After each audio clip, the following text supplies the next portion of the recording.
Good afternoon, guys. Hello. And welcome to Social Media with Jay. So most of you already know, both of you already know. So today's class is focusing not just on social media, but I want to cover again how to build your brand. So this focus is a little on Facebook again, Twitter and Google Plus this time. I kind of want to expand our horizons a little bit. I'm on all the channels, however, I don't necessarily work each one effectively. My main focus, hi, how are you? My main focus is going to be on Facebook, as far as where I really spend my effort and my time. And the other classes, the tools are just to be on there and to be available. So at the end of the day, it's about where our clients go to find us, where they're going to see stuff, and I want to cover which channel to use, and also we're going to fix my banners on my social media as well. So I want to fix my Facebook banners, Google Plus banners, and I'm going to show you how you can create those using Canva, the website. So we're going to start with, well, we're on Facebook already, so I'll start with Facebook. So Facebook itself, the big thing here on Facebook is more on your business page. Making sure we have a business page. The goal of the business page from their standpoint, from Facebook, is they want you on here showing us who you are, your branding, your general information, website, all that information. And every post you do about real estate should be there. So you can still share it to your personal page. What happens is agents use their personal page to say, hey, look at my open house, or come by this listing, and eventually Facebook's going to come down to you and say, look, go to your business page, because that's where they want it to live. Now, if you share it from your business page, that's okay. They allow you to do that. Just think of it from their standpoint, and if you want to do Facebook ads or run any ads and stuff and try to get your own clients, well, you need a business page to do that. You can't do a Facebook ad without a business page. So it's another thing to know and to think about. So for all of this social media, what you have to decide is, who are you, what is the brand that you want, and what do you want people to see and know about you. So I'm sure all of you have already started thinking about what your business card is going to look like, what your website name is going to be, and it's kind of that branding with it. So there's a couple different ways that you can do it. Myself right now, I have it as Jay Sells Fort Lauderdale Real Estate. Is kind of where I focused on for myself. That was just me going hyper-local and staying in Fort Lauderdale. That's my own branding. Other people have done some as the South Florida experts. You know, I know a South Florida commercial group. You have to think about, what do you want to go after? Who do you want to be known as? So that was just for my own purposes. You don't have to do what I did. So you want to think about that. Other people have just done their first name and then real estate consultant or real estate agent or something along that line. So the importance of that is you want it all to be uniform. No matter how you do this, no matter what your website is, your business cards, you want everything to have that same look and feel. That's the important thing about it. And that's where we get to building your brand. So we're going to fix my background here, because this is the beach, it's Fort Lauderdale Beach. However, I want to kind of clean it up, and Facebook, it's not showing right now. However, on the mobile phone, if you haven't been on Facebook in a while, they've redone their business pages, and it's coming soon to the website. So what I've found is, as I was doing one of my social media posts this morning, is the new version of this profile has my picture all the way here on the left, and all these little columns about who I am, what I do, instead of these tabs here, they're going to be on the left now, which means my banner is big and prominent now. And it will have a big blue call to action button. So click here, search for homes, call me. That's the kind of stuff it's going to show. Right now, I don't know why this website version isn't doing that. However, when I was doing my post earlier, one of my accounts that I manage social media for, right, is showing it that way. So I know they've updated the apps to show it that way, and then the websites, I don't know what's doing it on the computer yet, that it hasn't switched over. It's coming. I would imagine there is a fee for it. No, it's free. Everything's free. Everything's free. The only time there's a fee is if you do the ad. If you want to run an ad Right. for Facebook, Right. however, it's the best money you can spend because it's very targeted. So the Facebook ads are the best, because you can pay for the Google click per ad. However, Google has changed the way they do the click per ad. Where before you had the options of being in the Google search, you had a little sidebar to be on. Well, they got rid of the sidebar because most people are on the mobile devices. By doing that, then all the people who are paying for that now, where are they all going? We're competing now with everybody who wants to buy a Google ad in the homepage, like the main search part, with everyone else. So instead of you having maybe like 1,000 people to compete with, now you've got 20,000 people to compete with. That's where it's changing. So I know people who still spend money on the Google click per ads, and they see value with it. However, with Facebook, now it's about being inside the Facebook feed. and being able to say, hey, here I am, and Okay. but it's cheap. You can just sit there and spend $5 a day to get more likes. You can spend $20 on a weekend and say, hey, check out my open house. And with Facebook, you can tell it, I'm looking for this age group, I'm looking for this price range. You know, if it's under $200,000, you want that first time home buyer.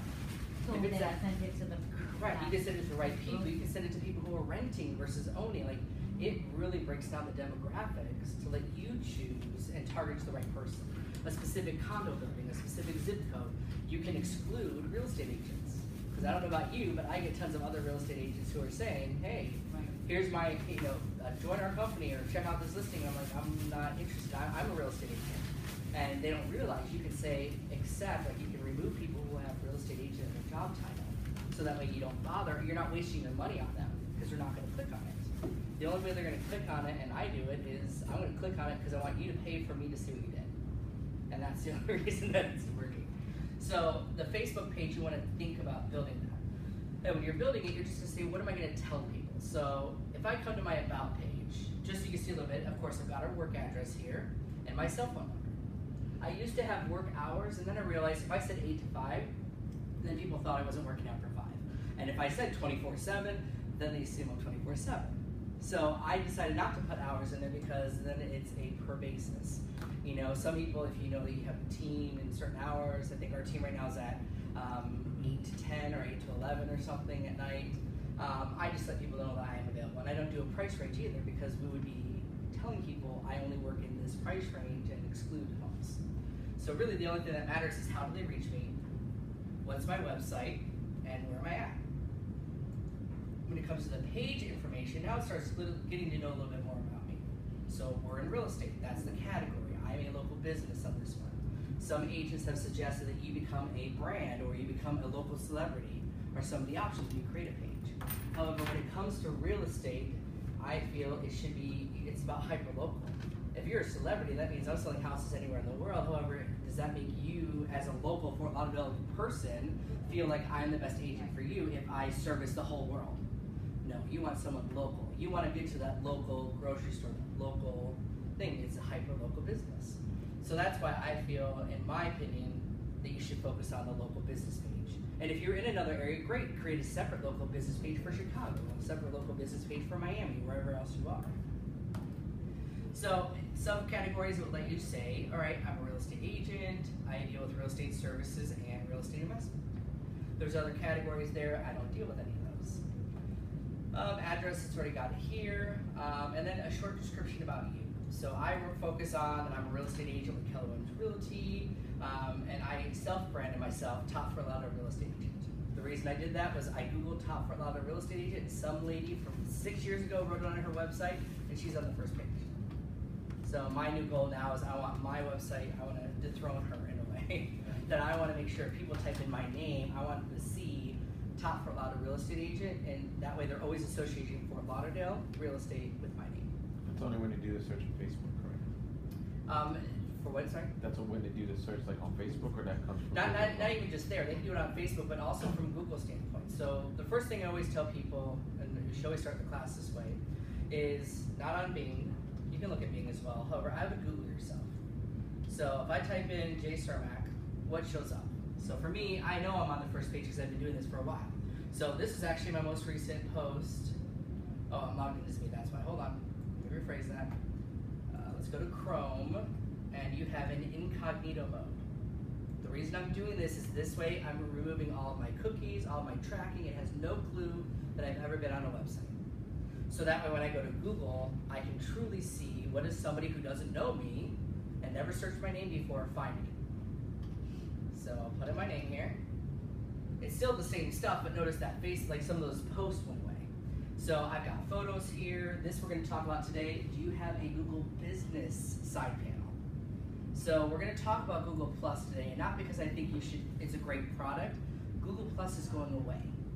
The reason I'm telling you about it though is Google is going to reward you if you have a Google Plus page, and what they're going to do is they're going to give you something like this when someone types in your name, a banner over here of all your information because you did that. So Google is changing the way what information to give you on this search screen, and that's one of the first things they're going to do is give you one of your own personalized. This is a business version.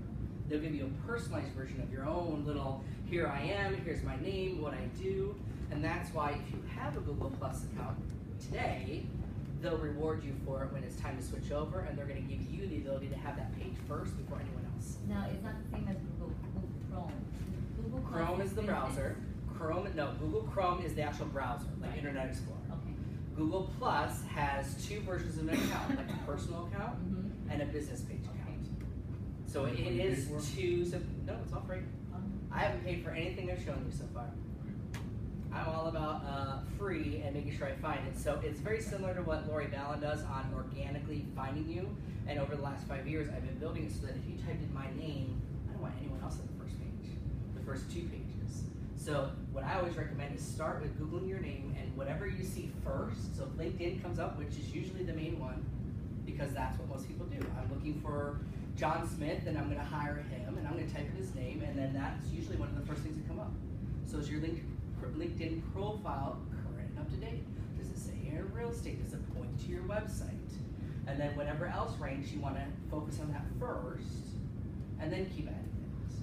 Because at the end of the day, everybody's going to Google your name. Now, if I'm on Facebook, I will type your name in there first, because that's my main social media channel that I use.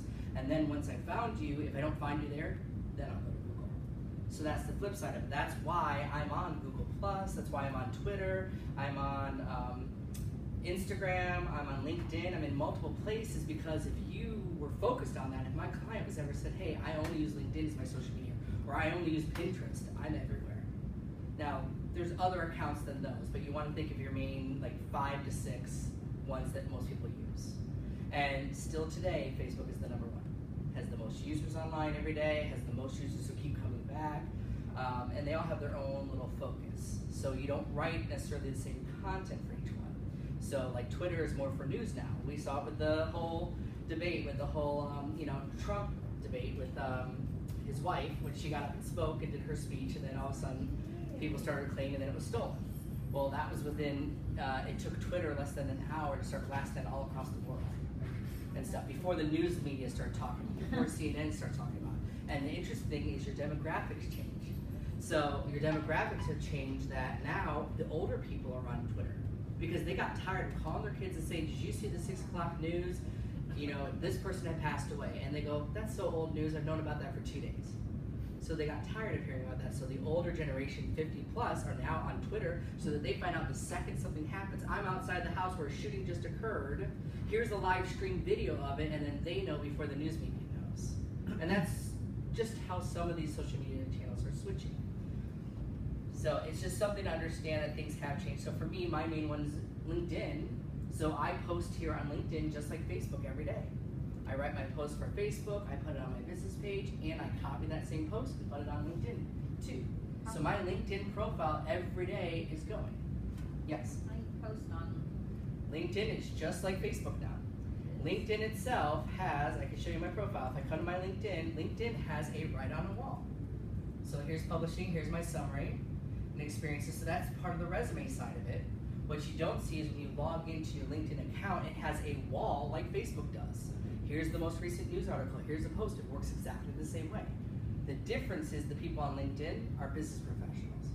They're job related, they're thinking about their organizations, and that's what their main focus on.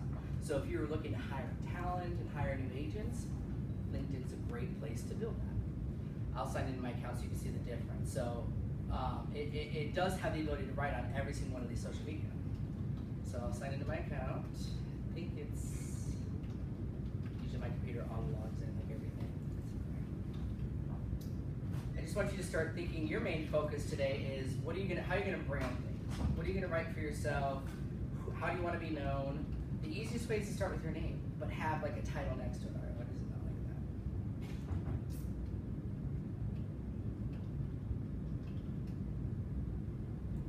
You're gonna get yourself locked out. I know, they only It's want. okay, Jay. It's on my computer. So it does have the ability to write on it just like Facebook does. When you go in and log into your LinkedIn account, it says write post right there.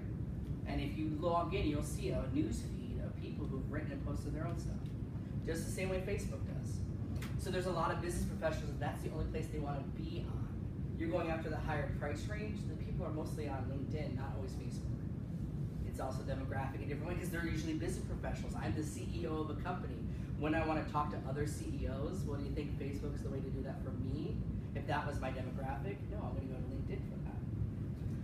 So it's just being available. Now, Google Plus, I'm only mentioning it for the standpoint of we know that Google is still the main search engine in the world.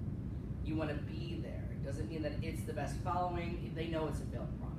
And Google Plus side, that's why they're getting rid of it. However, they're getting rid of it because now when you Google someone's name, you can find their social media post. You can connect with them. And that's where they're shifting their focus. Jay, question for you. So with Google Plus going away, does that mean, I mean, sometimes I post to Google the business page. Is that going to go away as well, the posting to the business page? From what I understand, I don't know what happens to all that stuff. All I was told by some of the main people who focus on social media was earlier this year, Google announced Google Plus will be going away and they're going to shift for a more organic, you type in someone's name and here's everything you need to know about that person. It's like a side profile panel. So this one that I have here, you don't get, or when I Google my name, let me pull it up. You wouldn't find that unless you had your own business page. It's tricky because you have to verify that you're really a business in order for them to give you that. So Bing doesn't have it. See, it just says, oh, look, here's the person. LinkedIn is still my #1 search on Bing. When I go to Google, from a business standpoint, there's this part, the ability to have my stuff on the right. This is a little business thing that you can't get unless you confirm you actually live at that address, you work at that address. There's a confirmation process before Google will put you on there. You can apply for it, but they don't automatically give it to you. Are you still posting to Google Plus? I post on everything. Every day. My morning routine is I'm posting on Facebook, LinkedIn, Twitter, Google Plus to my pages. And it's the Those same are my post, main it's posts. just you got to do it individually to each. I tweak some of the wording of it. The article will still be the same. Like if it's a Twitter post, I'm going to make it more newsworthy to say, hey, find out the latest news about the, like today was about, I'll show you what each one of mine, but that's some of the stuff that's going to change. And because I'm new, so when you have your listings on the pages? It can be your listings, so I'll come to my home page, so I'll show you my business page. So today was a blog. Here was a blog, Slaying the Myths about home buying. Yesterday was another blog. So most of mine are blogs right now. However, I work on a team and I do their social media, so if I pull up my team, you will see there's a mix of, that's the old one. Where are you getting your blogs from? Are you making them up yourself? Some of them I write myself, and then a lot of them I get it from Keeping Current Matters. Keeping Current Matters? Keeping Current Matters. It's a website. If you take, Richard does a class on it every month. You'll see Keeping Current Matters is one of our classes here. Matters.com. When you go to Keeping Current Matters, it's a system written for real estate agents with the idea of educating your consumers. And the blog is up here at the top. That's really good. It's powerful because everything they write isn't from their own words. It's not I said this. It's always from a resource. Like today's little post came from the National Association of Realtors, Ellie Mae, Rent.com, and Freddie Mac. Like they have resources to back it up that say multiple things are saying this. So this site is designed because we know the national news is telling your clients one thing. And a lot of times that doesn't have anything to do with us locally. So as Richard Bass loves to say, it's like a weatherman telling you, what, it's 70 and sunny everywhere in the U.S. right now. Mm-hmm. That's what the news people are doing. The market's crashing, the market's up, the market's down. They're talking about it as a whole. They're not talking about your specific community or your city or your neighborhood. It's a different story everywhere. And that's where our job is to know this, educate our clients, and then it's our job to show them the local market stats and to know what's happening locally. So this is an excellent resource to get that from. All right, so on my page, as you can see, it's a lot of the blog posts. And what I do is I would post it here first, and then I share it to my personal page.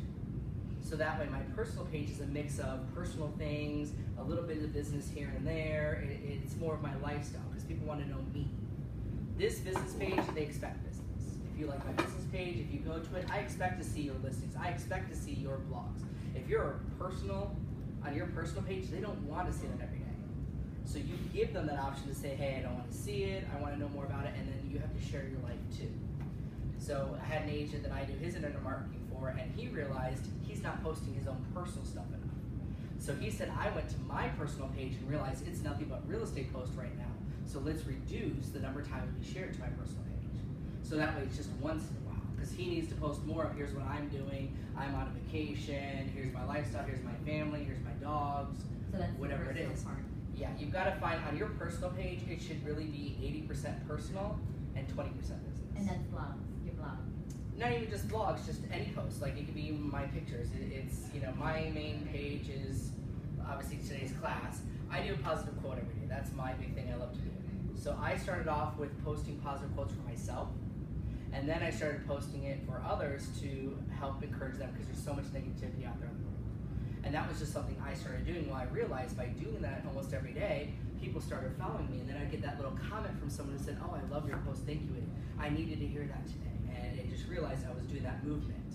So on my personal page though, here was an inspection day. I didn't put it on my business page for this one. I posted it with Instagram and said, hey, I'm having an inspection today, and just, I'm showing what I'm doing, not just that if I do a blog every day, then they think, oh, well, he's educated about real estate. They're not seeing my activity. So you have to find that balance. Here's my open house that I'm doing. It shows people not only are you in real estate, you're actively doing something. When I say I'm at an inspection, when I say look at this beautiful view, I'm showing houses today, then people get in their head, you're an actual agent doing something. It's the activity that they start realizing you're doing. With Nicole, what happened when you first came a real estate agent, not many people were showing up, but when we did the open house together, and she was posting on social media, people came to her open house that she didn't know were coming, and said, oh, I'm so glad you're here. She's getting business out of it, because now it was her telling them she's in real estate, now they're seeing it. I see you're at the open house, I see how you're going to all these classes and your People always dedication. looking. Correct, it's changing it, it's your online perception of what people see you as. So you gotta find that blend. It should be the pictures of your kids, it should be, you know, unfortunately mine is more business than it should be. I have to watch mine as well. The positive quotes are there. Where's your puppy dogs? Oh, this is my dogs are there as well, but like we're in South Florida. You know, it should be your fun stuff. Here was this one did very well when I was joking because I was like, look how tall I look. This is the kind of stuff that That's good, Jay.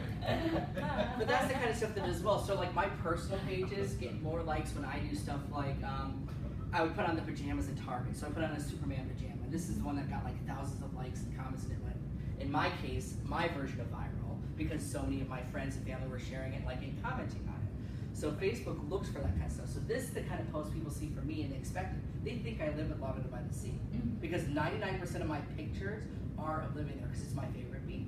And I want to share that with people. I share videos, all that stuff, and they think I live there. It's that perception part of it. So that's part of my personal things. It had nothing to do with real estate. It just said, look how tall I am, you know, and I look like the bold logo. Have you seen the bold logo? Where they don't have it anymore. One of the bold logos is literally someone that's standing on top of a mountain like this, and tall legs. Oh, right there. Yeah, there it is. That's kind of like what they were doing, but yeah. So they actually had a cartoon of it, so that's why I laughed at that was the thing. So my pictures do well, like the sunsets. I mean, we're in here. This is when we're doing our. Of course, here was the open house we did. But Nicole, this got people to see it. Now they're seeing her in the activities. You know, it wasn't just, hi, I got my real estate license. Oh, that's nice, and then they don't think about it again. It's not that they don't care. It's just we're focused on our own stuff. So it takes a while to program your family and friends that you're in real estate, that you're doing this job. You know, when you call them and ask for a referral, they're like, yeah, I'll think of you, and it doesn't register in their head. It's like any kind of branding and marketing. It takes time for them to know what you do and who you are. So that was our open house spread, and then here's the open house flyer, and then this is me out with the family, my nieces and nephews. So my personal page is a lot of this. We're having fun, you know, that's lifestyle.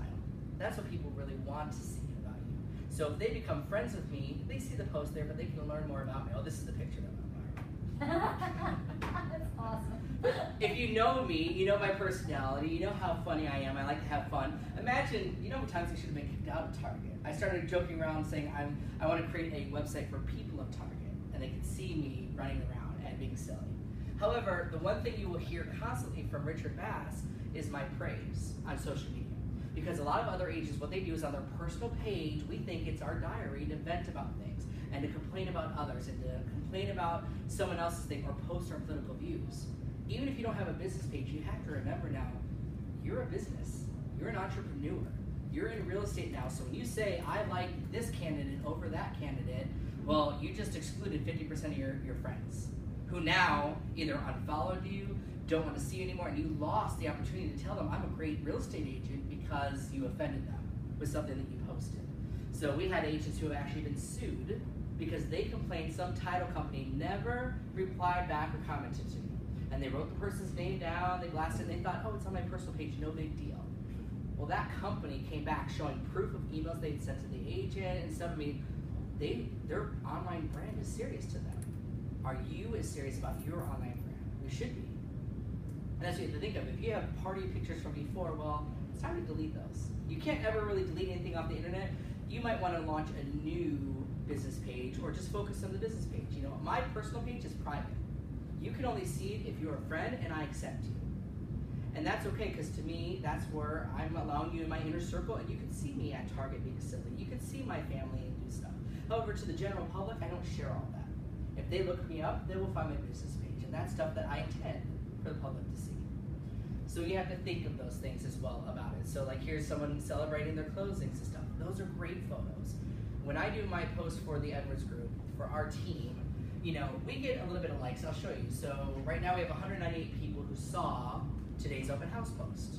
269 saw we had a price reduction on the listing. Here was today's blog, 148. Low numbers, but when you get to one of our pictures of we just had a great new closing stuff, 800 people saw it, 900 people saw it. I mean, it's literally night and day over what does well. When we do videos, and I do a quick little video about something I'm doing, the number of people I reach is like 3 times as much, because that's the kind of stuff that gets them to engage. That's the kind of stuff that they want to see the successes. This is all informational, and at the end of the day, my goal is if you came here, I just want you to find information that's helpful to you. That's what the blogs are for. It's real estate help. The information about the listing shows my activity and that I'm doing something with listings. And then when it comes to the pictures of the closings, that's the celebration, that's the emotional stuff.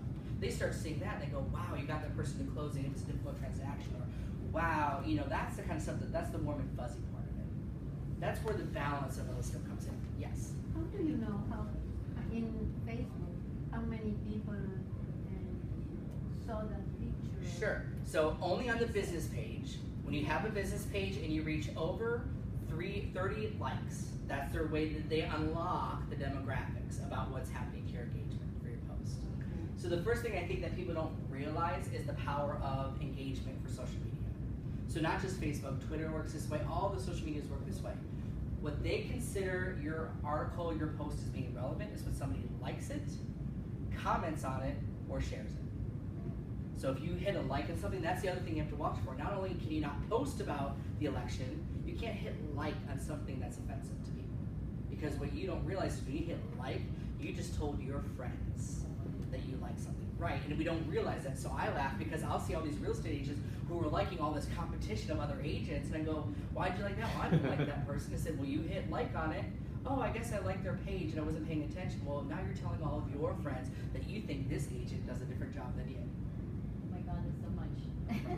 It's so much and it's so simple. Yeah, it's simple. You just watch that. So if it's a positive post, absolutely share that. Say something about it. If it's something supportive, now I'm careful. I will like some of the agent stuff. However, I don't like everybody's stuff. Because if I liked every agent stuff, then my friends are going to their open houses. My friends are going to their events. You know, so I watch those kind of things. However, I'm just picky with my likes. So this would not be something I would hit like on, no matter what the post is about, because we're already getting into politics. Nope. I have an opinion about it, trust me. I feel my emotions related to it. I even maybe click on it just to read the article. However, I never hit like, I don't comment on it, and I don't share it. Even if I think it's funny, and I might think it's funny because I think of how many people I will lose by sharing it to it. And not even on your personal page. Right, and not even meaning to, yeah, exactly. So, you know, even just something that somebody commented. So if this person had posted like a racist picture or had posted something that was funny, that I thought was humorous but would really offend someone else, just by hitting like on something else that someone else shared can get you in trouble with that. And And that's what Richard usually teaches about at our team meetings, because somebody got hit with a lawsuit because they badmouthed someone else, or somebody went on and decided, this is my personal library, my diary, to complain about someone or some situation. Because when you do that, you realize you only get one real impression to impress somebody. So what they're doing is when they friend you on here, and you've just friended a client, or said, hey, find me on Facebook, I'm here. What do your clients see? What story are you telling the world? Is it positive? Is it helpful? Or is it negative, Nancy all the time, and they don't even want to do business with you? That's what you have to watch for. You're answering all my questions before I get to ask. Okay, what do you think about boosting a post and paying for a boost? Boosting a post is great. However, before you boost a post, you got to think of who you're trying to boost it to. So you got to make it demographic specific. Or think about what is the post. What's your goal with the post? So some of my posts, like this one here, what I love about Keeping Current Matters is it works anywhere in the world, in U.S. So my friends and family in Chicago, they might find this article relevant. One of the biggest trends we've seen right now, the challenge we're having with people is that they don't know that they can buy a house. So an aha one of the agents had the other day was he went in and said, why aren't you selling your house? And the guy said, well, I don't have enough down payment. He goes, how much do you need? And the guy said, 30%. He goes, 30%? Where did you hear 30%? Well, that's what my previous realtor told my mother 20 years ago. We're all trained. And then I'm like, well, where did she hear it? Oh, she heard it from someone else. We all have this perception of how much credit I need, how much down payment, and no one knows the right answer. So today's post was a graphic that they had made about slaying the myths. And I wrote, this is the nice thing, I wrote this content. So this is just a picture today. This was my ability to actually come in here and say, you know what, I want to talk about the buying process. When it comes to here, buying a home is easier than most people have realized. And they made it nice in a chart. So people think I need perfect credit. Actually, this is an average. We're down to 724, 754, 686. There are people getting mortgages at 5 something. However, if they don't know it, they're not selling their house now because they're afraid I can't buy. They're not buying a house because they're afraid I have to put down 100%. Same thing with the down payment. Not everybody has to put money down.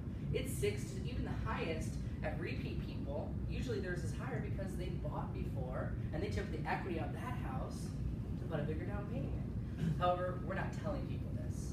So that's why a post like this is perfect, because now it's educational and it's relevant anywhere in the US. Right now, our interest rate's at 3.4.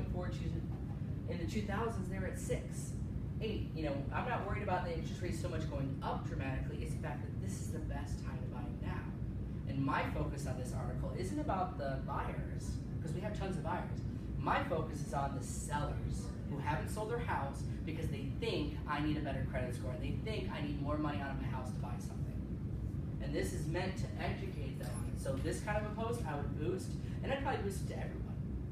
I wouldn't say just Fort Lauderdale. If my goal is to get listings in Coral Ridge, I would probably target the Coral Ridge people and say, hey, are you waiting to sell your home until you can buy? Here are some great answers about the buying process that you may not know. And boost, you have to do boost on a regular basis to the same group of people to really make an impact? No.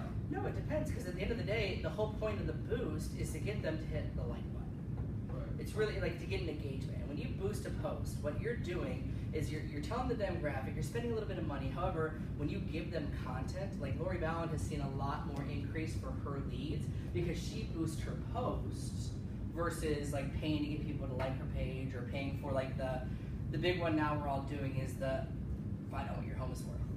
Well, you're one of 6 million agents all doing the same thing. Not many people are being smart and saying, this is a great article I think everybody in this neighborhood should know about, or all my sellers should know about, or my buyers. You should use that one. That was a great one. It is a great one. And so this would be an easy way for me to post it for just a couple bucks. And I can do it over a weekend. Say, hey, for 3 days, for $15, why not tell some people I don't know about this post?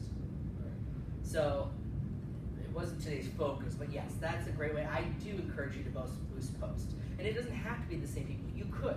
Now, I would boost to the same people if I was going after a certain farming area. Right. So if I wanted to be this one building, everything I would boost would be to that same group. And you can create that farm group so that you don't have to tell the demographic every time. And I would create it for that type of person. You have to think of your client in mind. What kind of person is buying this product? If it was a condo under $200,000, I'm going to think of that foreign investor, or I'm going to think of that first-time homebuyer. I'm not going to think of that millionaire, CEO. He's not going to want a $200,000 little condo. you know, you have to think about those things. Do you have a question? Yeah, time. Mhm. What time of day do you recommend? It depends. So for me, I have the best luck when I post at 8 in the morning. What they're saying is different social media. I know. I post at 8 because think about it. Everyone's getting ready for work, and what are they doing? I'm on my phone. I'm sitting on the toilet, and I'm going through my little news feed. It's what they do. And when they get to that lunch, because maybe they're already working, what happens at their first break? They open the phone, and you know what? My stuff comes up first. Because if they like it, then you start ranking higher in their own news feed. So if you post stuff that engages them and gets them, so I have the most success there. Your friends and your likes might be different. So I can't give you an exact number. What they say is you should post different times of the day. So if you know most of your people work Monday through Friday, well think about it. When are they on their break? Before work, they're always looking. At lunch, so that 12 to 1 or 12 to 2 is a good range. And then 5 to 8 at night. Because usually the same 6 to 8 can also be a sweet spot. However, when I posted that late at night, I got that number to like 100 people saw it. When I posted in the middle of the day, maybe 30 people saw it. When I post though at 8 a.m. is usually when I'll see the 200, 400, 600 people. I see the Do you biggest have that number. many people on there? Yeah, and so this is another thing to understand. In my business page, I have 314 likes right now. What that means is if I post to just my business page, only 314 people will ever see it. However, if I share this to my personal page, now these 300 people saw it, plus I have 1,300 friends. Now they see it. And if anyone who likes this article on these 314 friends hits the like button, now it's potential that their friends could see it as well. So that's what helps these numbers go up. So this right now, this is a low one at 34 reached because not enough people have shared it. This one was at 128. My numbers are lower because I'm getting too much posting the same thing. And I stop as well. So I do internet marketing for other people, and I find the first thing that comes off my chopping block is my own social media posting. So their rankings are higher and mine's not. Because when you stop doing that consistently, or people stop hitting the like button, they stop following it, and what happens is you start ranking lower in the newsfeed. And that's the worst thing. You don't ever want Facebook or one of these social medias to tell you you're not relevant. Because that's what they see. If you posted something and nobody likes it, or you posted something and no one read it or stopped, then they're going to say, okay, well, your stuff is junk and you rank low. And someone might not click on it at all. How do you get people? You have to invite them, and then randomly people start to see that. There's two different ways. So you can invite people. What I recommend though is this is the time you would actually want to promote a local business or hit the boost and pay. $2 a day is the minimum to get people that you don't know to like you. Because your friends, if you know they're going to buy something for you or use your real estate professional, that's okay. What's happening here is my 314 likes are a mix of real estate agents and friends and family who are in the mood to buy. So my likes are kind of wasted on people who really aren't looking to buy. If I wanted to make this very useful and important, I would have focused instead on running an ad and looking at people that I don't know, who aren't my friends, who don't like my page yet, to learn about it because they're here in Fort Lauderdale, they're here locally, they're looking for real estate, they like Zillow, they like Home Depot or home repair, they own a home, they don't own a home, like that kind of stuff. So you don't have to do that right away. I would start with what you have, and then I would consider running an ad to boost those likes, because that will happen down the line. So there's so many pieces of it. I don't want you to get bogged down by this. It's actually very easy. It's just a matter of what can I share today that's relevant. So I find the hardest part for me is just what content am I sharing today? Do I have an event coming up? Great, I want to share that. Do I have a new listing? I want to tell people about it. I want to shout it from the ceiling. I would do that to my business page. If I don't have anything, that's when the blogs come in. I'm not doing an open house this week, so here's a blog that's helpful. Because I come from that contribution. I want to give them information that's helpful. Because if you actually come to this blog, it's on my website now, and I've been working on it for a while. This is my Keller Women's website. If you came to my blog, though, you will find, look at how much stuff I have on my website. These are all articles I've been posting now since this website launched that you can come and see. And now all of a sudden they're going to want to stay on my website because I'm helpful. Everything in here is catered towards something. They can read one of these articles and say, how do you qualify for a mortgage? You know, oh, I'm thinking about, list your house today. What do you mean? You know, significant equity. Oh, that might be relevant to me. Let me check that out. That's your Placer site? Yeah, it's my Placer site. So I've been working on it. So that's that your looks goal. good, Jay, the way you position your blogs like that. Yeah. Oh, the way that it does it automatically. Placer did it automatically. It was super easy when I put the stuff in here. Now the goal is you have to have a graphic for it to look nice like this. If Right. you don't use That's what that, it looks if you really don't good. upload that image, right? And that's the thing. It looks nice, and the best part is it's mobile friendly because I've done my demographics. I've run the ads on Facebook, and 90% of the people on there are on a mobile phone. I stopped spending money on desktop version because I got maybe 8 clicks out of 100. So what service is that? That's This is Playster. Playster? This is the Keller Williams site that we have now, Playster. This is our new KW website. I've made mine custom, but this is the one that we all have. You pay for it in your dues. So Playster, that's my blog. And it's super easy to make, and then when you go to your blog, you just put in one of these blogs, and that's when you start adding your content. My goal is if you go to Keeping Current Matters, that's a great website. However, what happens when they read the baby boomers article? Well, who do they call? You know, and at the end of the day, it lives there. So there's no way for them to reach out to me. I want to be seen as the resource. I want them to want to go to my website because they find something relevant, or tell someone about my website because there was helpful stuff there. There was a guide there. There was something that brought them to it. Is there not any copyright issues with you putting in your blog? In this case, I do cite them. So I do say, if you look at all their articles, all it says is by the KCM crew. So they've designed their product around the fact real estate agents should share this. Everything they've written is for real estate agents to share. But you're paying for the service as well. You can as well if you want to. Yes. Now they have here where you can pay for their blog, and what they'll do is basically make it so that your website is A personalized post. correct. Although here's the trick with it though. It'll look like it's your post. Where's the demo? Oh, view live stream. The only downside with this, and I see a lot of agents doing it. I know some mega agents who are doing this, where they're basically paying for Keeping Current Matters to make a little web page for them and keep all the blogs there. Well, what happens when you stop paying? All the blogs are gone. They don't own the content. All they're doing now is saying, hey, here's the same content that was there, except now it'll say Casey Myers. I think it still says by KCMC. It doesn't have his name. It just says, I posted this article, and his information stays on the right, and now you can get in touch with him. The downside of this is once you're done with this, if someone shares it, now they get the lead. The second you stop paying for it anymore, it's gone. So with anything, I always feel like, you know, when you can create your own content, now that's a great resource because it's helpful. However, if you write your own blogs, it's even better. And there's agents who do better because of that. And if you write your own blogs, it's easy. I think people hear the word blog and we kind of freak out. All a blog is a conversation. So think about what are questions clients asking you about? What's the mortgage process? That's a great question. You know what? Let me get some content for you. You know, what's involved in an inspection? Let me write a blog about that. That'd be an easy step to do. Yeah. So basically, as a full-time agent, you would designate a time frame of the day to work on your blogs and your social media. That's one way you can do it. I've seen some people do it where they just block out an hour on Sunday and they write all 5 blogs for the week. Okay.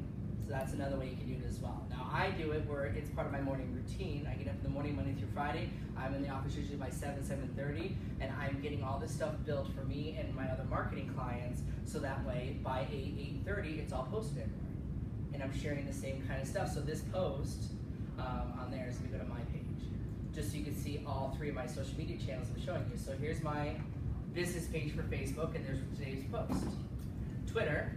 If I go to my Twitter account, you will see I did a version of that same thing, except I had to make it shorter.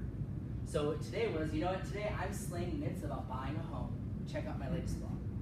Because I had to keep it short. And that's the biggest challenge for me is how to name it something business-wise. Like I love this one yesterday, I used the Bitmojis, and look how good it turned out on, or not emojis, the just normal emojis. And I used a little rocket because rents were skyrocketing. They are. They still are. So that's the kind of stuff that's on here. Now, at my Instagram account, I have to make it a little bit different. And then when we go to my Google account, if I go to my Google Plus, this is the stuff I have here. See, same thing. So it's kind of, the hard part's creating one content. What are you going to do with that content? How are you going to share it? And the other thing is, don't be afraid to reshare something. You know, you might have wrote a really great blog 2 months ago. It's still relevant. Post it again. I think we get afraid that I'm posting the same thing over again. No one wants to see that. Well, are you the same person online at 9 a.m. every day, or do we come on at different times? Did I not see it the first time? And that's where you can get stuff. So If I want to really push up my post, honestly, I should just reshare some of my old articles. Don't repost it. Just take the old post from a couple months ago. So I can come down here, maybe this one, and just hit the share button again, and then write a little blog about, hey, have you seen this latest article about this? It's still relevant. And what would happen is this view would keep going up, and I'd see more, and I'd get more engagement. So there's so many pieces of it. Start with the basic. Just start posting something relevant. What you want to watch for, though, is when you share something from like Inman News or one of these other services, because what's happening is you're telling them to go there. It's a great article. However, think about writing something about that article. Hey, I read this great article on Inman News today, and it talked about this, and this is why it's important to you. Blah, blah, blah. If people are reading the blog, they should hear your voice with it. They should know, oh, you're giving your input on it. That's what blogging is about. It's not regurgitating the same stuff someone else said. So everything I posted, even though those blogs came from Keeping Current Matters, I wrote something about it, something in there. I wrote about me. I said, hey, schedule a real estate consultation. We can discuss your buyer's needs. We can discuss the buying process. It's something different that I've added to it. So I've enhanced every single one of them to something more in there. All right, we're down to the last 10 minutes. So what I want to show you, though, is, okay, you're deciding what you're going to do with your banners, and one of the cool tools I always talk about in most of my classes are how to create your own banners, your own graphics, because we're a visual society. As they said the other day, you know, the speed of light hits you before the speed of sound. So typing a bunch of words here, no one might read this. However, did this image capture them to stop? If you're like me, this is how I normally go through my social media. I'm on my homepage and I go like this. Scroll, scroll, scroll, scroll. Ooh, what's that? Scroll, scroll, scroll, scroll, scroll, scroll. Oh, that looks interesting. Scroll. See how the visuals grab your eye faster than if it was just a text post. That's why if you notice, hardly anybody just types text anymore. It's a link, it's a graphic, it's something in there that you're gonna go, oh, what's this? That's what we have to remember. Our society is a microwave society now. We're fast. We want to know right away and see something. So the struggle I have with my Twitter is I don't have enough characters, so sometimes it's hard to put the picture. See, these are the other ones. Actually, I've been very good at putting my photos there. Typically, I come through here and all I can do is get the article in and no picture. No one engages it. I don't think anyone even clicks on it. They just scroll right past it. So that works when it's the quick little normal Facebook or Twitter. If I go through here, we'll find some people. Not me. I want to go to the main site. Oh. So this is what Twitter looks like now. As people are going Twitter business, all this stuff. People are putting articles, pictures grab your attention. Google Domains is posting their stuff, and then you'll just see somebody just say this. You think that's going to get nearly as much? Now his picture might get someone to stop. However, there's nothing there. There's no content like this one. Oh, I love your username. Nothing. So you've got to think what's going to get people to stop. So the biggest way is how do you make something like this? How do you make a banner? How do you make a graphic, a post? Even these quotes, people have posted on there. So we're going to show you Canva.com. I'll log out and come back. That's a service we now have, right? Or no? Yeah. This is different. You're thinking of Over, the other app I was talking about. So Over is a app that was on your phone that allowed you to create stuff kind of like Photoshop. Canva is the same thing. However, Canva now has an iPad app and an iPhone app that talks to the website. So I use this for a lot of stuff, and you'll see when I log in. So Canva.com, like Canvas without an S, is free, and you can even buy stuff on it. So if you want to buy a stock image, they're like $1. If you want to buy a special template, they make these templates, and all you have to do is plug in a picture. It's very inexpensive and super easy to use. So I use this for a lot of my marketing, a lot of the flyers that I make. I use services like this to make it, and it's so easy. Because I know the important thing is I want my graphic to make someone stop and go, hey, what is Jay saying here? And I need to use the visual to draw their eye. So I'll log into my account here, and you'll see a bunch of my designs in here. I was working on some new stuff. So these are all things I've been working on designing. Like even this one was just taking one of these stock photos that I bought and adding logos to it. You know, or getting some of these, here's the graphic, today's one, here's today's graphic, and adding the stuff to it. What I like though is like right now we're just gonna focus on making a Facebook cover. How do you do that? Well, you're all thinking, well, what sizes need to be? How do I get that? It's simple. You can log in here and right here, it says Facebook cover. You can click the plus sign too, and they made templates and sizes ready to go. Here's a Twitter post. Here's the size for a Twitter post. So if you needed a graphic for Twitter, you would click here and make a graphic that you can put into Twitter. If you want on social media, this is that square. This is super easy. You click one button, and in a square size, let me put something relevant in there. Or the Pinterest or the Facebook post. So they've got all these different ones here. So I'm going to do Facebook cover. Now they do have use custom dimensions, and I'm telling you that because in Matrix, we get to make our own graphic, or one of our things. I've used this to make my graphic. And you would just say use custom dimensions means you tell it what size do you want this banner. And it thinks in pixels or inches right here. So we're not going to do that. I'm just going to click on Facebook cover. So we're going to create a Facebook cover for me because I want to update my Facebook cover. Now right now, it takes you to a layout screen. So right now, it's got the little picture here. Now I want you to remember, for right now, that's how Facebook looks, but it's changing. So eventually, this whole space could be used. Because if you leave the whole banner as like a picture of the beach, there's no information on it. It looks kind of boring. It's just a picture. So where's a little bit about me? Where's something about South Florida real estate or something related to that?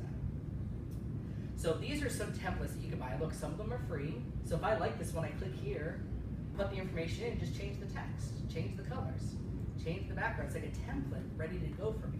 And as you can see, they've got a lot of cool stuff. So maybe I came here and I want to change these colors. It's really easy to say, you know what, these are mountains, I'll go with blues. Maybe this blue I'll make lighter. And then my background, maybe I'll change the colors. Like, see how I can just easily come in here and customize this. Maybe I want it to be white or gray. And I just come in here. It's just a super easy way to just come in and, you know what, prices on the rise. It's that easy to come in and customize some of this stuff if I wanted to. So it's just coming through. Maybe the clouds, I want a different color for whatever reason. Maybe they'll think it's treetops instead. So that's the kind of system it has. What I think is easier though is I don't always use the templates because I don't have the time to figure out how to use them. Because if you go into each element, like different ones, this one you can pay for, and if you try to pay for these, a lot of them are just $1.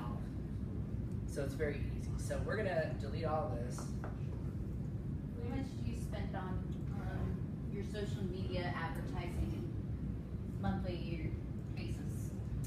It depends. Usually I look at it more from a day-to-day status. So when I'm running something, go back to the template. There's no like exact amount that I'd always use. So for us, like we're running a ad on the how much is your home worth, and we're running different things. So for now, it's $20 a day to run some of that stuff. So we spend a couple $100 a month, but that's to reach a high number of people. And If that's you're your just starting team, out, though. yeah, that's the team spending the money on that. So if you were just starting out for a couple to get more likes, I would focus on that. If you're building your business page, get people you don't know to follow you, and then share information that would be relevant to them to show them that you're an expert. That would be your money. So for that, I would spend like $10 a week, $2 a day, 5 days a week, or just do it over a weekend. You're allowed to kind of test it out and spend a little bit of money here, and you'll see, it'll tell you, when you pay for an ad, it shows you who liked it, what age group they're in, what time of day they're on, what device they're on. There's so much you can learn about your consumer, so that way the next time you run your ad, you can go, hey, I've got an open house coming up, we're gonna spend $10 today, because I know at this time of day it's gonna reach the most people. So It's the easiest system to use. when I go home, I want to retain this information that you shared with us. Is there a website that I can go home to and When it comes to this stuff, now this video we're recording today's class, so it is recorded. It'll be on, you can go to my website, Cermak, CERMAK.com, and I'm putting all my videos and stuff there. okay. The easiest way, which is surprising, is go to Facebook and go to their help. Their help menu is amazing. They have videos, they have little step-by-step guides, how to do your stuff, how to even do a Facebook ad. So normally we never want to read the instructions. Oh, I got the instruction for IKEA furniture, who needs that? That's our mentality. However, Facebook, Twitter, all these social media, they've made really good guides. I would always start with them and then I learn from others. So for me, I've read their guides to learn some tips, and I study other people who do very well at it. And over the years, I've acquired knowledge and I pay attention to what's changing. New Facebook rules, new something. Alright, so I'm going to use upload, and I'm going to put my own picture. So I've taken my favorite Slaughter by the Sea, as I mentioned earlier, and I've got images in here already of Slaughter by the Sea, right here. This is my picture, so I'm not doing any copyright stuff, I took it. So I want to put this picture on my little banner, and I just basically pinch and zoom and make it the size that I want. So I've got my picture here, maybe I want a little more sand so I can write stuff in. Definitely want ocean. Alright, that's good. Now remember, the picture's here, but it doesn't have to be. So you can ignore the picture that's here if I wanted to. Now my frustration that I had with my last banner was when I came here, this was covering it all up. And I think that's what other people were complaining about, why they're going to get rid of that. So if they put everything here instead, now that means my entire banner becomes a billboard, an ad, if someone wants to go to it, to see more about me and more about what I do. So we're here in Canva. All right, so I put my picture. Well, what else do I want to put? Well, I want to put my logo, the Keller Williams logo. So I'll take the KW logo and I'll put it maybe here in the upper corner. Rearrange it.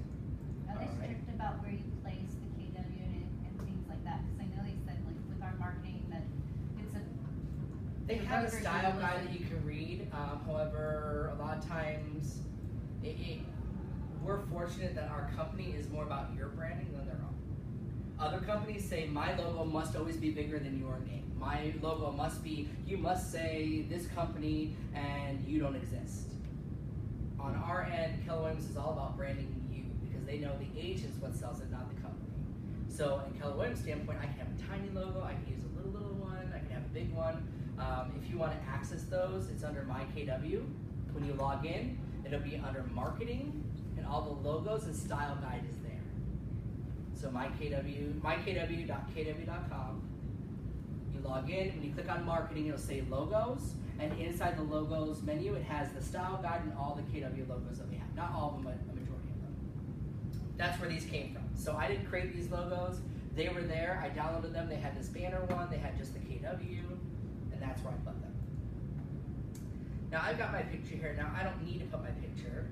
However, I've got my photo here. So if I want to make that banner, I could put myself maybe over here. Or rotate it around. I can make a big face, a little face. Now I'm on Facebook, so my face will always be there. I don't need to for that situation because it will show the banner up at the top. However, that would be something you might want to put in there. I'm not a commercial or any of these other ones. So you just think of what information you want there. So I'm probably going to just type it in. Great, what information do I want people to know about? Well, I want to know how to call me. That's very important. So they can easily, at any time, see what is my phone number. I'm going to make it white text, and I'm going to put it over here to the side. Great, what other information do I want to put on there? Well, I definitely want my website on here, so jsalesfortlauderdale.com. Now, I can come here and change out the font. I like this a little more narrow, and I can just put it in the corner if I want to. Now that's what I did before, that was covering it up. So that's why I learned when I was designing my stuff, I started putting more things up higher, using the skyline to put things in. So now I don't really need to worry about that if I don't want to. I can just put it here underneath there.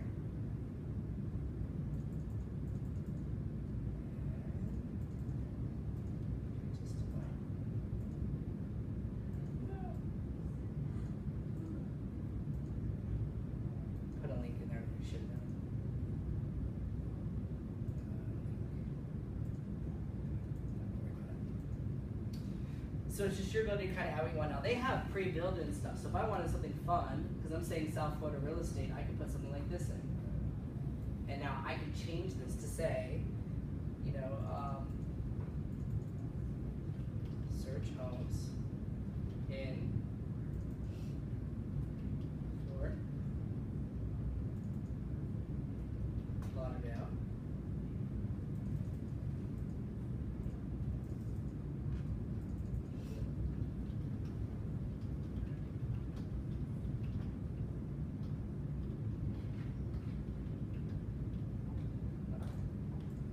What I like about this is now it's one big graphic, so I can just do this, maybe put it here. Search homes for sale in Fort Lauderdale, Florida. You know, I can use these little text things to put something fun in there. And it mixes the fonts and stuff ready with me, and all I do is change the color. So if I don't like the white, I can change this whole thing. Maybe I want like a dark gray, so it's not so big and bold in here. So what I like is how easy it is to use. I'll keep that black at the bottom. So now somebody will be able to go, hey, search homes in Fort Lauderdale. Oh, okay. How do I get there? I'd put my website below that. So search homes in Fort Lauderdale. And now I can just add some text and say J sells Fort Lauderdale.com.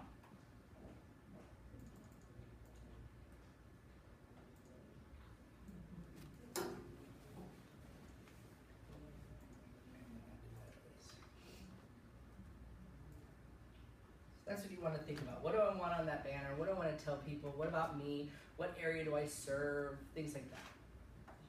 Once you're done, it says we're getting married. I'm changing the name of it. So, J Facebook banner. It's done. What's easy about this is it's saving these projects for you, and you just hit the download button and download for the web. So I'm going to download this, and I'm going to use it on my Facebook so we can just switch it up. So what I'm doing is I'm downloading this graphic. It's already the size Facebook wants it in. I'll save it to the desktop so I can access it. Desktop. Perfect. So I'm going to come back to Facebook. Where are you? There you go. And I come here to change cover. And I'm going to upload the photo from my device. So I click on upload.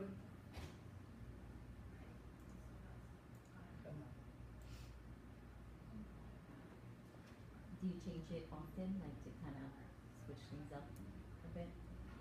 It depends. I usually, whenever I'm in the mindset of changing my branding or wanting to give more information, it's usually when I change it. You don't have to change it all the time.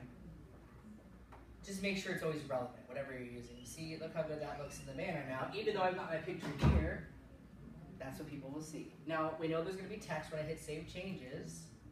It's going to have this little bar there, but still, search homes in Fort Lauderdale. It's informational, and that's what people will see. However, if they were on that other version of this that shows the full banner, now they can see where to go to search Fort Lauderdale homes. They see it's a beach, it looks beautiful, and I want to live there, and they're going to learn more about us. So same concept for like Twitter. You go to Twitter, and on Canva, I would tell it what size I need my banner to be. I'd come over here, and then I would click on my profile to change this picture. Edit profile, change your header. Works the same way. Yes? And you wouldn't have any problems with copyright images or whatnot. That's why these are mine. That's why I say if you're going to do it, it should be your pictures. If you look on my Canva, I've also bought images. Oh. So this one I purchased from Canva for me to use for my training website. So, or not from Canva, from photostock.com. However, I have tons of photos I've taken. So this is my picture. This is another one of my pictures. This is my picture for Hollywood. So I've got pictures, and what I recommend is, we're in South Florida. It's beautiful down here. Just go around and take some pictures. You do want to watch for that. So I don't steal other people's photos. I have photos that I paid for, or I downloaded for somewhere else. Like these are ones that, this one's a purchased one from Photostock, and I have a license to use it. The other ones, like this one for Wilt Manors, I took this picture. It was a fun picture. I took it, and then I can make a quick little banner if I wanted to. Just get this out of the way so you can see it. And I can use this to do something with that artwork. So I've got my phone with me everywhere. That's what I decided to do. I started taking images. If you look on my phone, oh, I love this picture. This is actually, I took this. It was lauded by the sea, and it turned out great, and it looks like something you'd see in a magazine.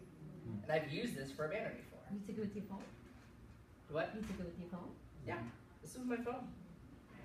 The trick is you gotta learn how to edit your photos. So I took this with my phone. It looks great, and it's on my website. If you go to my website now and looked up, where's my website?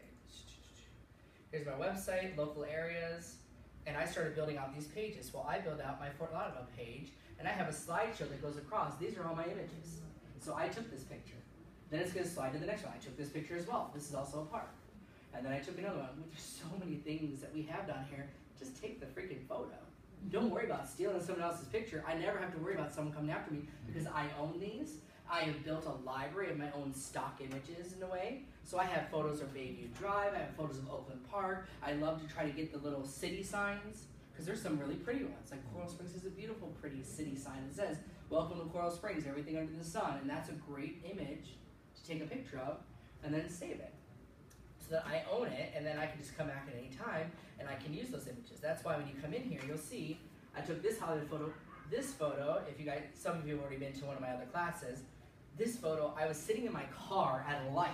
It was crooked, it was dark and gloomy, and it didn't look very well. And I edited it to look nice, like this. And now I've got the banner in here, and I was playing around with the different ways of putting photos in.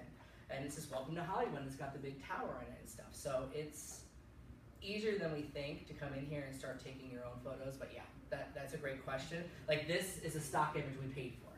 So I didn't take that picture, I own that one. This is also a stock image that was paid for. This is my photo. So you just start putting different ones on there and it mixes up. This is one I took from one of the listings I talked to. This I took at Bayview Drive in my car, so I wasn't on their property, because that's what I always worries about. Well, what do you do if you know, how do you get permission to use their photo of their house? Well, the goal is, if you're in your car, you're outside walking, no one can see, you can't take a picture.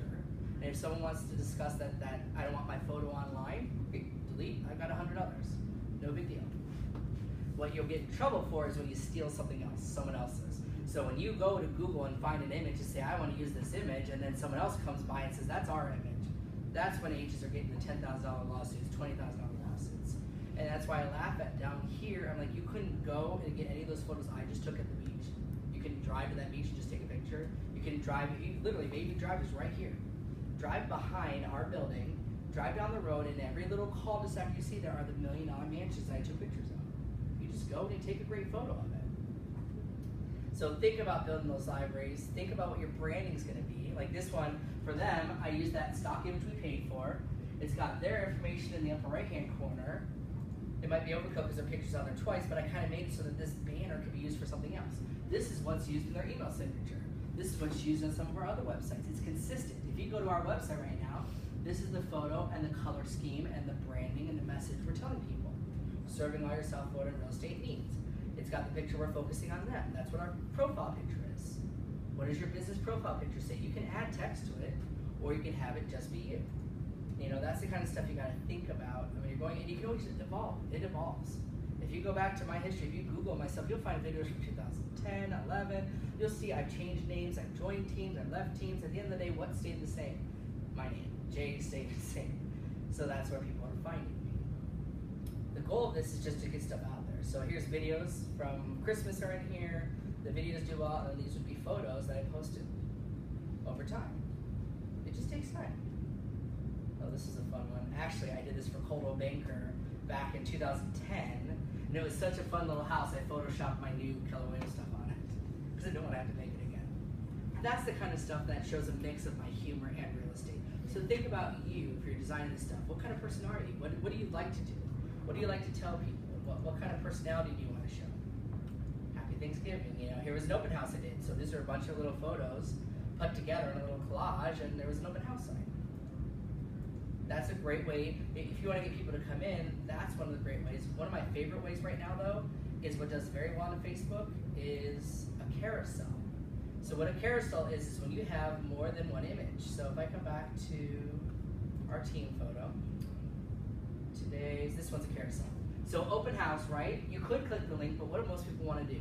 They want to stay in Facebook and not leave it. However, they can come here and look at the pictures. So, okay, there's a picture of the nice living room. Oh, look, the kitchen's updated. Oh, washer and dryer, that's nice. Okay, there's a living room. Oh, nice updated bathroom. And now they're going to be intrigued enough to click the link and go look at it. So we have more luck when I do that kind of a listing photo. So when you put the website, it pulls the 4 to 5 images. Or you can upload your own. So when you're doing those listings, here's another one. So there's the house, living area.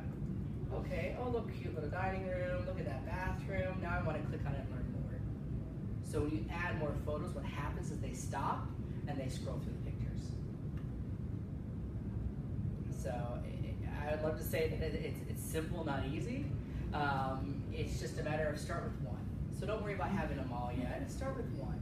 As I always tell people, now of course Facebook is the #1, and it's a channel I use daily. As a personal person, I go through and I look at people's posts, and I love to click at their photos and stuff. So that's my social media choice for myself. That's the one you should start with. So if you're a big pictures person, create a pictures page. If you're a big LinkedIn person, create a LinkedIn page. If you're a Twitter person, start there, because it's the one you're more likely to do consistently. What happens is, oh, I have to go to Twitter, I have to go here. No, but you make a system. So my system in the morning is I get my blog ready and I have my content. Now I write a cute little description that'll capture their eye and have a visual ready. I go to Facebook and I post it there. I modify my message on Twitter and I make sure there's a graphic. I go to Google Plus and I put the same message because it's really the same thing. I go to LinkedIn and I put the same message. So the system itself, really, when I do it right, I can have my whole social media stuff done in less than 20 minutes if I do it every day. If I wanted to go in advance, I can schedule stuff from a week ago. I can go on Sunday and spend an hour and have Monday's post ready, Tuesday's post ready, Wednesday, and then it would take me 5 minutes to just hit post. So there's different ways that you can do it. A lot of the agents who do it well are there, but at the end of the day, most of us are new in real estate, don't have the money to want to spend it, and everything I shared right now is free. The only time you pay for it would be a couple bucks here or there if you wanted to pay on Facebook to go there, but if you have friends and family on it, isn't that the first person to start with? Isn't that your sphere of influence to start with? To say, hey, I'm in real estate, look at what I'm doing. And don't worry about it, like that open house wasn't Nicole's listing, but there's a lot of times opportunities to get an open house here.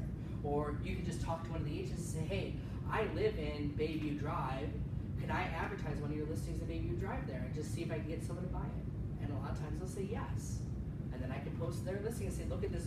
I wouldn't say it's mine. I would say, look at this great home for sale in Bayview Drive. Who do you know who would love to live? Who do you know who wants to be my neighbor? Question mark. Or I'm looking for my next neighbor, and here's my house. That's the kind of stuff that you can post that would start building that perception that you are a mega agent, that you are listings, that you're selling stuff, and then it will evolve into that. So the best example I have when it comes to Instagram, I know we're running over on time. When it comes to Instagram, we have an agent who took this concept, went to some kind of new construction property outside of a national monument in, I think it was Boston or something. So he took this picture, and all he did was say, look at this beautiful picture, and he goes, who would love to wake up to this view every day? And he tagged the visitor location, because it's a national monument, everyone would go there. So he tagged it so that more people saw it. Well, not only did he get people to see it and like it and go to his website, he also got the project. They fired their real estate agent and hired him because they said you were using a different technique of advertising that we wanted, and you got people to show up and you got people to respond. And then he got the project and sold like 6 homes there. So I'm telling you that because when you go to these open houses, go tour a house and take a photo of the beautiful pool and say, wouldn't you love to own this pool? Or his favorite way of saying it is Tony Giordano is the guy that I'm talking about. Tony Giordano would go in and say, you know what? I love this $1 million kitchen view. I hope the buyer loves it as much as I do. Now he said the buyer. He didn't say my buyer. He said, I hope the buyer for this unit loves it as much as I do. And what did you just put into people's mind? Wow, he's working with $1 million buyer. Man, this guy is rolling in it. He's busy. He's working hard. It's the perception. If you want to be that luxury agent, then that's what you would do. That's where the agents aren't doing some of that stuff. And that's where you would focus on what your project hours, what your product is. So that's what you've got to think about. I can't do that for you. You've got to self-discover, who am I, what's my marketing. If you live in a condominium building, become that expert. If you want to live in a condominium, like for me, I want to live in a London by the Sea, so that's where most of my focus is. All my pictures are that way, and I create this perception that people think I live there, and they go, oh, you don't live in London by the Sea? No, but I spend almost every week there. I go to the beach, it's my favorite beach. So I'm creating in my mind, that's the person I want to be, that's the agent I want to be, that's where I want to go. And that's what you have to decide for yourself. Because I think what happens is we're like, oh, I'll serve all of South Florida. I'll go from, all the way up to Lighthouse Point, and I'll go all the way down to Key West and stuff. Okay, well, you're not specializing in anything. So what happens is when you generalize, are you the expert in Fort Lauderdale anymore? No.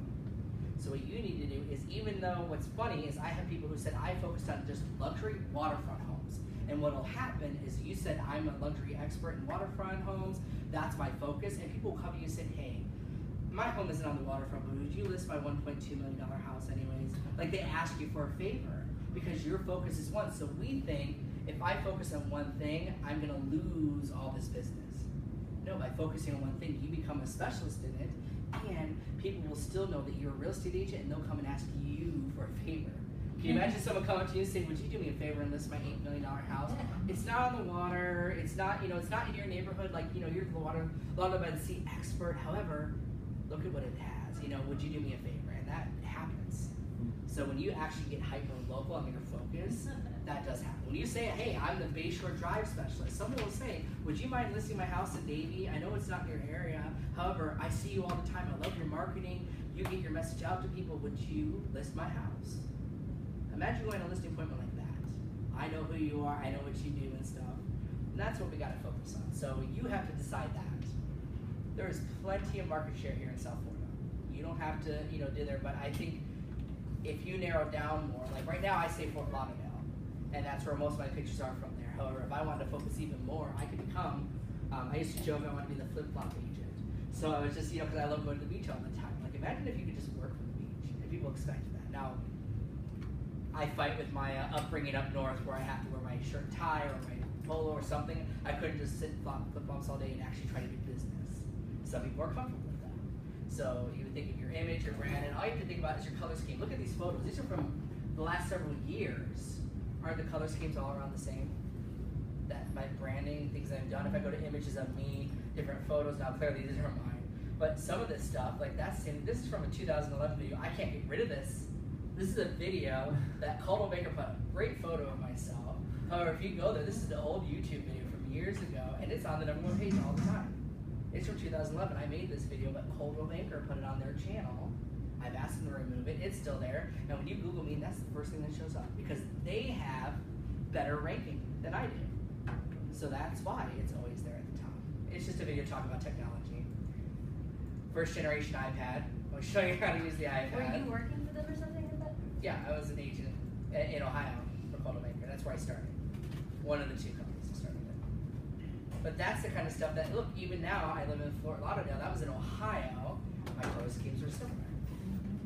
It's thinking about that. There's people that focus on a color, a brand. So you just have to think about your image. And it can change. It can evolve over time. But starting out, who do you want to be? Who do you want to become? And what content do you want to put out there? And if you want helpful content, that's where I'm recommending that you go to the Keeping Current Matters and just read some of those blogs. You will see the way they're written are for real estate agents to share with their consumers, to share with buyers. They write articles that are specific to buyers. They write articles that are specific to sellers. And that's their goal with it. Any other questions? I know we ran over. I hope you found it informative and not too overwhelming. It is a lot of information, and again, you will develop it over time. However, you're a brand now. You're getting into business, and you have to think about the social media just as important as your website. It's just as important as your business card. What are you telling people about you and what you do? That's the kind of stuff we have to do. Right? I think there's agents who have been in this business for years, and their website and their LinkedIn profile is from 2005 still, and they haven't updated, or even older. And they've never gone in and tweaked it. They've never gone in and said, hey, I'm now this, or I'm adding more, I'm now a luxury specialist. That's the kind of stuff we have to look for. Facebook's actually yelling at me now, like, you haven't updated da-da-da-da. Right. And they're trying to help you and enhance you. So the pictures are important. You should start with your picture. I've got multiple photos. I've changed photos. I need to do it more often. Now that's the thing also. Don't be the agent with the photo from 1910. I say the lady who has the 1980s ascot still. She's like, oh, it's great. And that's what she's posting. And then it look like me. Uh-huh. Does it matter how you take the picture?